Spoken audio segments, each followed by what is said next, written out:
dyno day. Yeah, buddy. We got the new clutch in here. We'll see what she'll do.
Okay guys, here's what happened here. Our former best run was 64.23 at the rear wheel.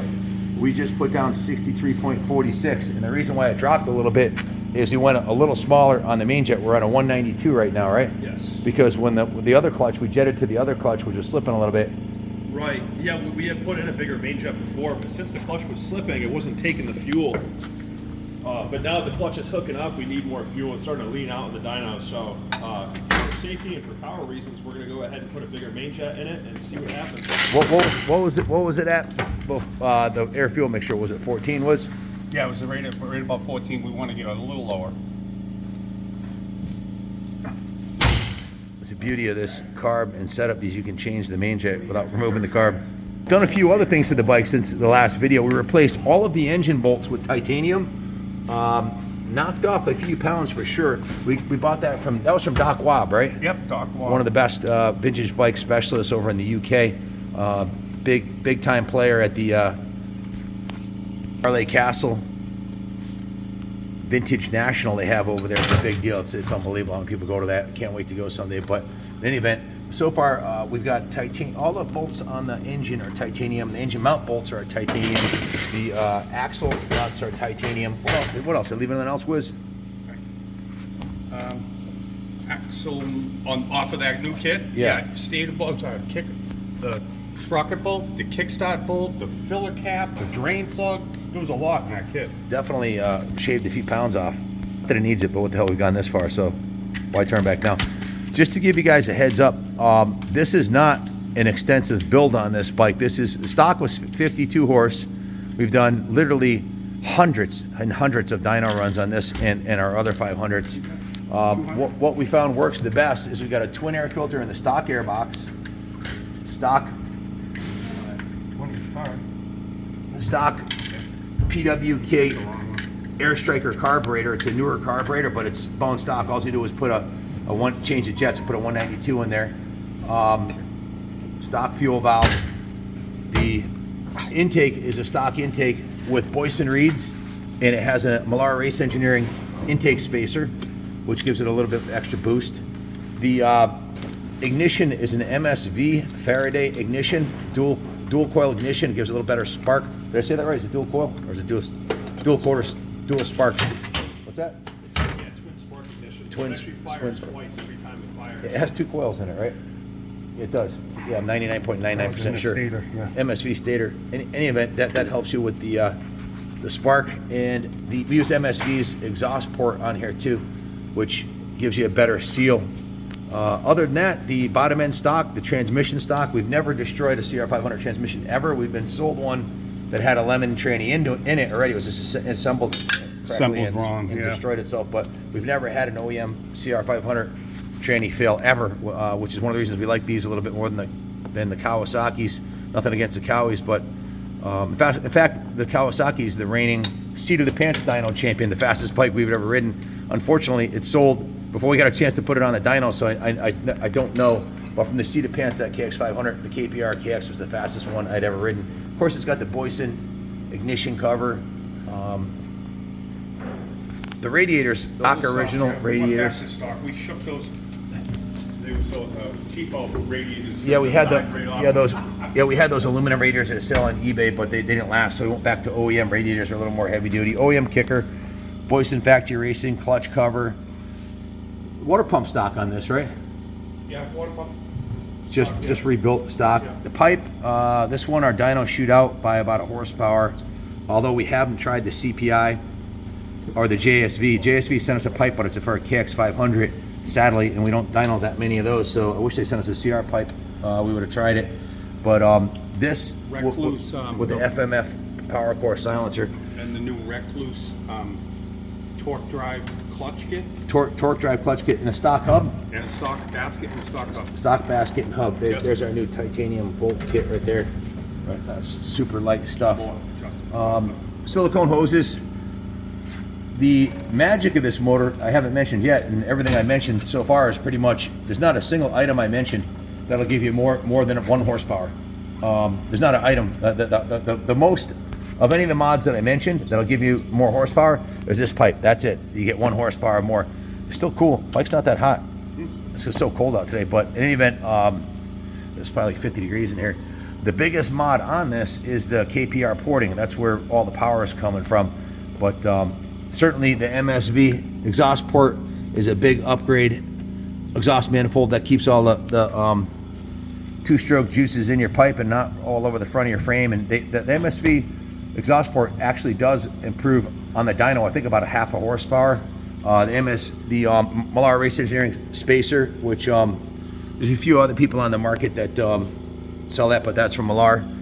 That works great. So basically, that's it, man. Stock bottom end tranny, and the magic's in the porting, the KPR porting. Longer to tell you about it than I did Wizard to change the jet. Let's fire it up. Just standing around listening to me talk. It's in gear.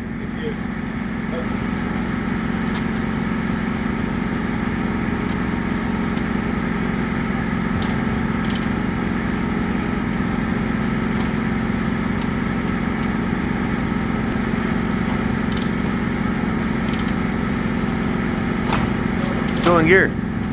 Was it 4th gear? Yeah.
Anyways, we're at 63.47, the second one down.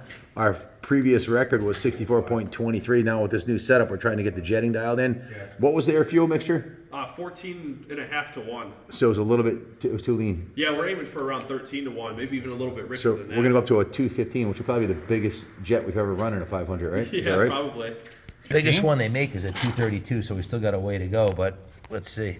Which one on this kid anyways? What's that, Justin? Yeah, so if you do the math, we're at 14.5 to 1 air fuel ratio, and we need 13 to 1. So roughly, we're going to need over 10% more fuel to get us to around 13 to 1 air fuel ratio. So really, we might need even need like a 220, but we're going to put a 215 in it. What's the biggest one we ever ran in one of our race bikes? I think so. We're up around there right now. Okay. Maybe 200, 210 is the most, I think. I'm the wizard and see how long it takes him this time.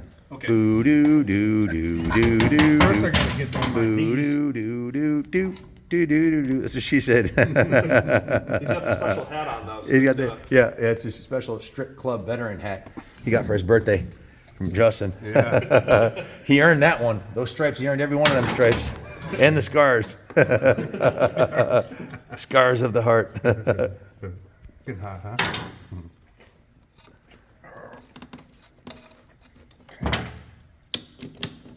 No pressure. Oh. There goes $5. fuel. Yeah, this stuff's up to what, $28 a gallon or something like that for T2. That's, yeah. 25. It's what is it for a pail? $100.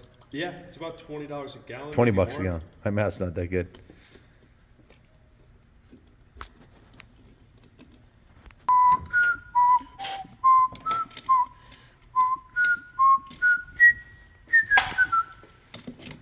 Okay, 69 seconds exactly. Not bad. Wow, look around with a proof.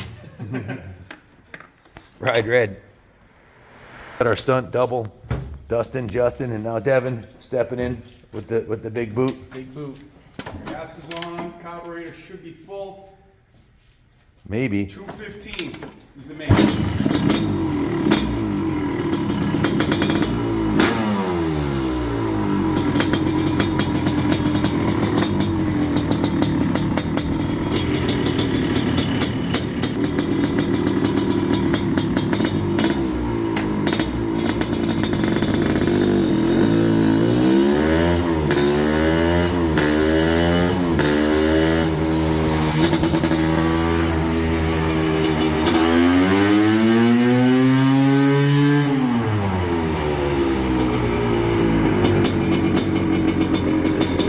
So with the 215, we actually lost horsepower. It's down to 61.62. It's the second one on the graph there. So we're gonna go back down to what, a 192-ish, or I think we're gonna go right that round. because the best run we had was on the 190, right? That was what the 64 was. Yes. So it's too rich. But We thought it was too lean, but positive. Our O2 sensor is reading perfectly after testing a bunch of two-strokes on it. I need to replace it, so we can't really guarantee that the O2 sensor is accurate. That won't affect the readings. It only affects it doesn't affect the horsepower readings. It only affects the O2 rating that we're getting from the sensor and the muffler. Yes. 190,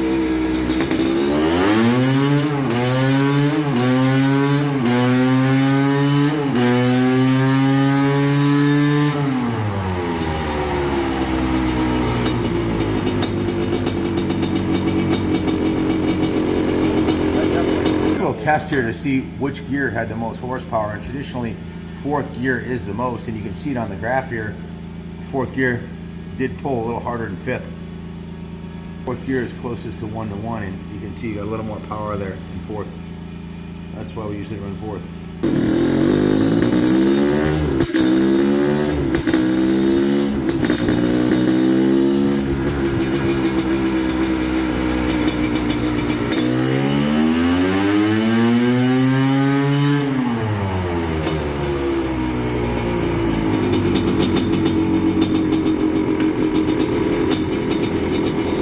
Okay, our best run was 64.23. That was last week. The best one today was 63.46. That's a one from the bottom. So it's, what is that? 3/4 of a horsepower less. Now Now, that could be a combination of factors. The temperature, the relative humidity today is different. It's actually substantially warmer than the day we tested it. And we have the door open to the outside here. So we were at, it was like, what, it was around freezing last time we tested it, right? Yeah, it was And- below freezing, so. And now we're at like 50 degrees, so that air could be density. more, yeah. And also, we did strap it down a little tighter this time to keep the rear wheel from moving as much, so we could have, and we didn't check the air pressure. It was at 40 when we tested it last week. Might have dropped a couple pounds. These are all factors that could weigh into why we lost 3/4 of a horsepower after trying multiple jetting changes. And the main reason we ran it again is the clutch. We thought the clutch was slipping. When you pulled the plates out, Chris, were they worn, the plates? They look pretty warm, yeah. So we put the new clutch in. Is it possible that this torque drive clutch could actually reduce horsepower? It's a Hinson torque drive clutch, right? Is it possible that could have more parasitic drag or something like that? Yeah, And maybe the clutch lost power instead? It's probably a bit heavier. It has, yeah, It has more plates than the stock one, right? yeah. So it's a bit heavier. How many plates are in there? There's 12 frictions, 11 Versus, seals. so you got, 12 frictions and 11 So, steels at first. 23. 8 and 7. so you went from 15 plates to 23. Maybe there's your half a horsepower. I mean, maybe the clutch doesn't slip under torque loads, but maybe it's parasitic drag. Maybe we should put an OEM clutch in there and try it. Yeah, This a clutch- new OEM clutch. Yeah, Just- this just clutch is refreshing this heavier, one. and the heavier your clutch is, it's like having a bigger flyweight on the end of your crankshaft. It's going to make it a little bit slower, more weight to move for the engine. So That could be it. that could be our horsepower. I mean, there's a couple of horsepower to be gained from all the factors you talked about, though. We've come a long ways from the first dyno run we did at 52 horse with the stock 500. And like I said, there's not a lot of serious mods on it. It says bone stock bottom end with a torque drive clutch. KPR porting is what gave us the biggest boost. Probably 8 of the 10 horsepower, 8 of the 12 horsepower was in the porting. And then you've got the intake, the reeds, the newer carb, and the exhaust manifold and the ignition, which all added up to a gain of 12 horsepower. We made the most at 60, it was 64 and a half. 64 point, yeah, it was 64.4. That was the last dyno run. 64 and a half. Yep. So, We could have cheated it to get more power and have something to show you guys, but we want to be honest about what everything that's happening. We don't want to be the other YouTubers who are going to lie to you guys and change the correction factors and make it seem like the bike made 100 horsepower when it really didn't. Frankly, I'm bummed because paid you guys the entire day's labor here, my whole day of labor, and how much was that clutch? 400, at least $400. So we dumped $1,000 in this thing and lost a half horsepower. That's why we like to we'll report if a product causes you to lose horsepower, and we're not going to say that yet. But if this torque drive Maybe clutch, it lost horsepower because of the titanium bolts. yeah, no, titanium bolts did nothing but lighten it up. The only change we made was that clutch, and we lost 3/4 of a horsepower. Yes. Okay, so we should try an OEM clutch and see a new OEM clutch, because the OEM clutch that was in there was slipping. Yep. Probably should have replaced it with an OEM clutch, tested it, and then put this in. Then we know for sure. Right. Wouldn't that be something? Wouldn't be the first time we had a manufacturer's part lose horsepower. And we're not saying that the Recluse does, but it could be the fact that it's 50 degrees out today instead of 30 last time we tested it. Could be the air density. Could be the fact that we strapped it down a little tighter. We tried a bunch of different combinations today, and we just couldn't we tried every combination. We tightened up the chain from last time too. Yeah. That could also be a factor. It's not terribly tight, but if It's not tight. the looser it is, the more power you'll It's make. not so sloppy. Yes, and also the air pressure in the tire. There's a bunch of factors. So let's make sure that you check the air pressure in the tire before you change a damn thing on this, and just to make sure we're not contributing to the false reading. And when we tried the stock clutch, strap it down the same way you did now, as tight as it did now. Leave the chain where it is, and make sure the air pressure is the same. All right, guys. Okay. All right. Well, there you have it, guys. Just wants to loosen the chain now, and then No, do loosen the one run. straps.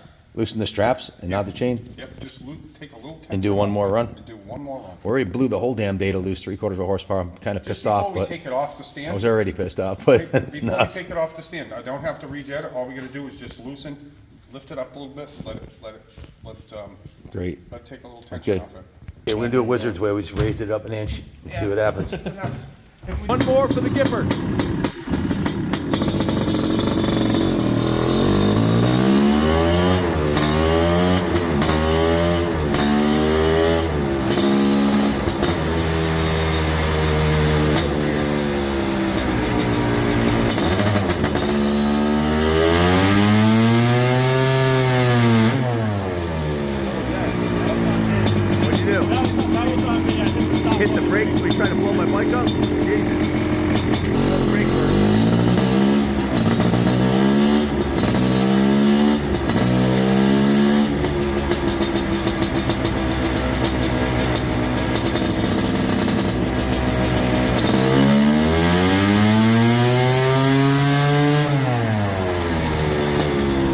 actually gained, Wizard's not gonna, he said he could slap him, we could slap him if he was wrong, but he was right.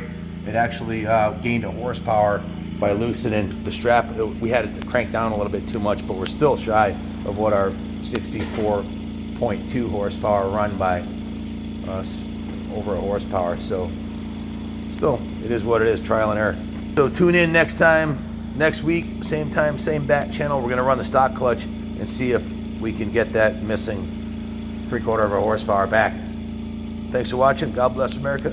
Merry Christmas and happy holidays, everybody.